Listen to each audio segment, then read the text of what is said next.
মাত্র 450 টাকায় মিলবে এলপিজি সিলিন্ডার। রাখি বন্ধনে বড় উপহার।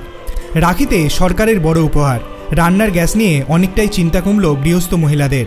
সরকারের তরফে ঘোষণা করা হলো মাত্র 450 টাকায় এলপিজি সিলিন্ডার পাওয়া যাবে। রাখি উপলক্ষে এই ঘোষণা করা হয়েছে মধ্যপ্রদেশ সরকারের তরফ থেকে।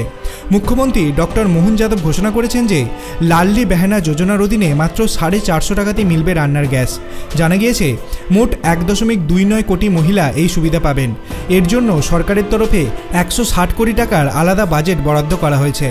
রাজ্য সরকারের তরফে জানানো হয়েছে লাডলি বেহানা যোজনার অধীনে এলপিজি গ্যাস সাবসিডি বা ভর্তুকি দেওয়া হবে। যে এলপিজি সিলিন্ডারের দাম 848 টাকা পড়ে তার উপর 398 টাকা ভর্তুকি দেওয়া হবে। ফলে 14.2 কেজি রান্নার গ্যাসে দাম পড়বে মাত্র 450 টাকা। এর আগে গত 23 জুলাই মুখ্যমন্ত্রী মোহন যাদব ঘোষণা করেছিলেন যে লাডলি বেহানা যোজনার অধীনে 250 টাকা অতিরিক্ত সাবসিডি দেওয়া হবে। 1 আগস্টই গ্রাহকদের অ্যাকাউন্টে এই টাকা ঢুকবে বলে জানিয়েছিলেন তিনি। আপনার কি মনে হয় এলপিজি গ্যাসের উপর থেকে যেই এতটা পরিমাণ ভার কমানো হচ্ছে, এটা কি সাধারণ মানুষের জন্য খুবই উপকারের বিষয়? আপনার অভিমত আপনি কমেন্ট সেকশনে জানাতে পারেন।